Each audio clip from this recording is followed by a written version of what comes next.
हम लोग वहाँ गए तो उस गांव में महाराज जी जहाँ खेत पे महात्मा भजन कर रहे थे वहाँ बिजली नहीं थी।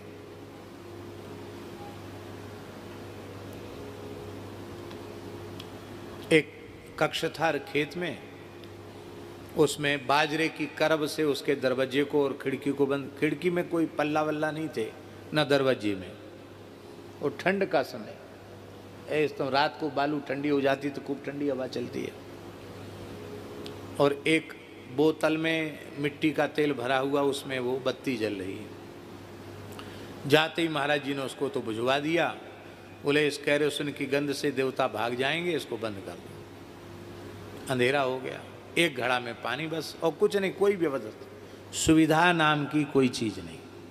एक भेड़ के उनका मोटा कंबल महाराज जी के तखत पर, और नीचे हम लोगों के लिए बाजरे की करब, ऊपर से एक पुराना सा फर्श। सुविधा नाम की कोई चीज़ नहीं। एक भेड़ के उनका मोटा कंबल महाराज जी के तखत पर, और नीचे हम लोगों के लिए बाजरे की करब, ऊपर से एक पुराना सा फर्श, दरी, इस पे सो जाओ। हम थोड़े हताश उदास से हुए, उनके महाराज जी कहाँ आ गए? बोले देखो भगवान की कितनी कृपा है, सब रोगों की यही दवा, मिट्टी पानी और हवा। कितनी बढ़िया मिट्टी है राजस्थान की, बढ़िया छन छन के हवा आ रही है, और सवेरे एक बार जनरेटर चल करके बोरिंग का पानी आ जाएगा, आनंद हो जाएंगे। बाल्टी में घड़ा में भर लो, काम चलाओ। और महाराज जी बोले, हमने कहा महाराज जी लाइट तो है ही नहीं। बोले लाइट नहीं है, लाइट नहीं तो आँख सबकी खराब कर दी। भगवान की करुणा कैसी है, 7-8 दिन तक नेत्रों को पूरा विश्राम मिलेगा, अंधेरे में आँखों को विश्राम मिलता है। हमने कहा महाराज जी विश्राम तो मिलेगा, हम तो विद्यार्थी हैं, हम पढ़ेंगे क्या? बोले जब लाइट नहीं थी तब लोग पढ़ते नहीं थे क्या? ऐसा है, लाइट होती तो हम बैठकर तुमको पढ़ाते, और तुमको बैठ के पढ़ना पड़ता मर्यादा के कारण। अब ऐसा करेंगे, हम लेट के पढ़ाएंगे और तुम लेट के सुनना। जब हुंकारी देना बंद कर दोगे तो हम समझेंगे पंडित जी को नींद आ गई, हम पढ़ाना बंद कर देंगे। व्याकरण पढ़ाते थे। तो वहां महाराज जी कथा हुई, उस कथा में एक दैन्य की बात बता रहे हैं। एक विद्वान थे, शंकर नाम था उनका, ब्राह्मण थे, अच्छे विद्वान थे। वो पता नहीं किस विचारधारा के थे, वो आए, आकर के महाराज जी को उन्होंने शास्त्रार्थ के लिए ललकारने लगे, संस्कृत में बोलने लगे, बड़ी क्लिष्ट संस्कृत, और दर्शन संबंधी कुछ प्रश्न। आपके मत में आत्मा का स्वरूप क्या है, उनका एक मुख्य प्रश्न था।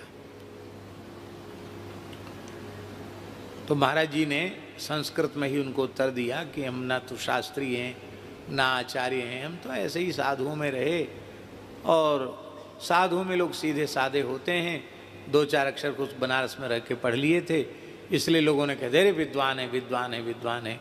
आपको झूठा या सुनाई पड़ा, आप चक्कर में पड़ गए। पर आप बार बार यही प्रश्न करते हैं कि आत्मा के स्वरूप की अनुभूति, आपके मत में आत्मा का स्वरूप क्या है? तो महाराज जी बोले कि आत्मवेत्ता महापुरुष की शरणागति के बिना आत्मस्वरूप की अनुभूति नहीं होती। बस इतना कहकर मौन हो गए।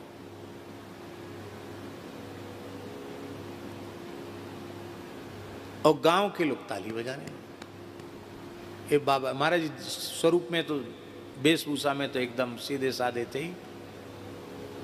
अरे देव, गांव के पंडित जी ने महाराज की बोलती बंद कर दी, कुछ नहीं बोल पाए, खाली दंडोत करते रह गए। और हमको इतना मन में क्षोभ हो रहा था कि हम बच्चे हैं, कुछ पढ़े लिखे होते तो हम कहते हैं क्या गुरुजी से बात करता, हमसे बात कर, पर हम पढ़े लिखे नहीं, हम क्या करें?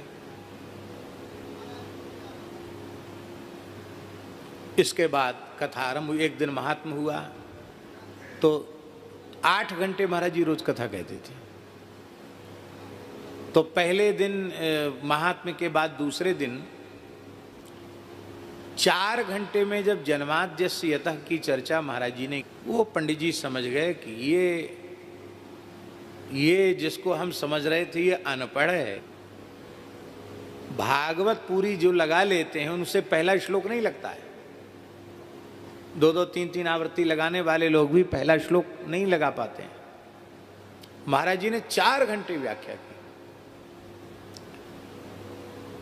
आंख बंद करके महाराज बोलते थे। तीसरे दिन तो वो चरणों में साष्टांग पड़ गए, बोले महाराज मैंने बड़ा भारी अपराध किया आपके प्रति, आपका तिरस्कार करके। महाराज जी बोले नहीं, आप विद्वान हैं, आप तो सबका आदर ही करते हैं, वस्तुतः हम पढ़े लिखे नहीं हैं, यही कहा।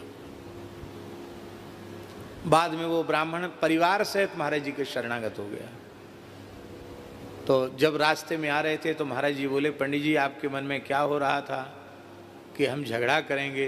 देखो झगड़ा करते तो घर में खीर मालपुआ जाके पाइए खाने को कहाँ मिलता। एक एक गमछा कपड़ा बेचारे ब्राह्मण ने दिया, थोड़ी बहुत साधु ब्राह्मणों को दक्षिणा भी दी, ऐसे विनोद में बोलते थे।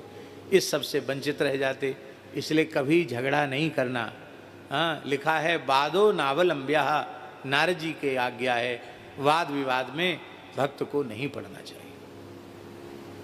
कहने का आशय दास का केवल इतना है कि ऐसे महापुरुषों को भी देखा।